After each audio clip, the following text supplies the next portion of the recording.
Magandang tanghali Pilipinas, live tayo mula sa Pag-asa DOST at alamin na nga po natin ang lagay ng panahon sa mga oras na ito.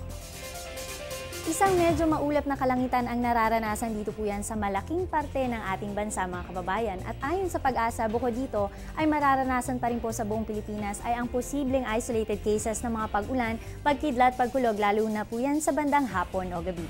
Kaya mga kababayan, magandang magdala po tayo ng payong o sombrero para may panangga tayo sa mga posibleng pag-ulan ngayong araw. Samantala, naapektuhan pa rin po ng ridge o dulo ng high pressure area, ito po yung Luzon. Habang sa Visayas at Mindanao naman po ay mainit na panahon ang nararanasan, dala po yan ng easterlies na umiihi papunta dito. At kanina ay naman sa panayam natin kay weather forecaster Alzar Aurelio, iyan pong medyo hindi ganoong kaaliwalas na panahon ngayong araw na nararanasan natin ay iyan po yung partly cloudy to cloudy natin na tinatawag. So ibig sabihin minsan hindi ganoong kaulap at ngayon nga po ay medyo maulap lamang pero hindi naman po daw ibig sabihin nito ay uulan agad. Dahil ayon po sa model sila ay madami lamang ulap pero hindi makapal kaya medyo hindi ganoon kaliwalas ngayong araw kumpara po yan sa mga normal.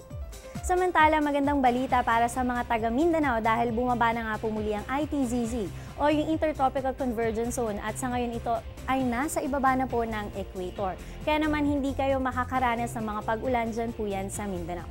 Samantala, sa aming pagbabalik dahil nagiging mas madalas ang thunderstorm sa Visayas area ay magbibigay kami ng dagdag kaalaman tungkol dito. Ang tabayanan yan matapos ang isang paalala.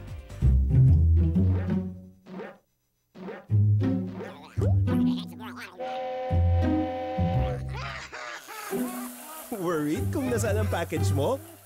Sa Air 21, worry-free! May real-time SMS updates kaya alam mong status ng padala mo every step of the way. Why worry? Pwede namang worry-free.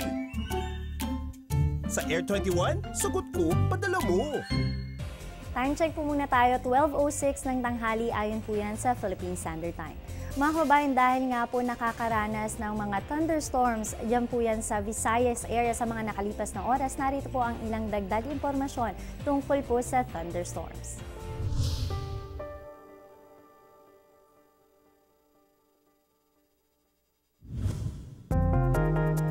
Kapag masama ang panahon, minsan may dala itong pagkidlat. Isa itong electric current na nabubuo pag may thunderstorm. Sa loob ng isang thundercloud, namumuo ang maliliit na mga yelo. Pag nahipa ng mga hangin, nagbabanggaan ng mga ito at lumilikha ng electric charge. At kapag napuno na ang ulap ng mga electric charge, kung saan ang positive charge ay nasa ibabaw at nasa ilalim naman ng negative charge, nagkakaroon din ng electric charge sa lupa. Bumabalot ito sa mga nakatayong bagay kagaya ng mga bundok, puno at tao. Kapag nagtagpo ang electric charge ng mga to at ang charge na galing sa langit, ayun at nabubuo na ang kidlat. At yan ang kwento kung paano nabubuo ang isa sa mga peligroso ngunit nakakamanghang likha ng kalikasan.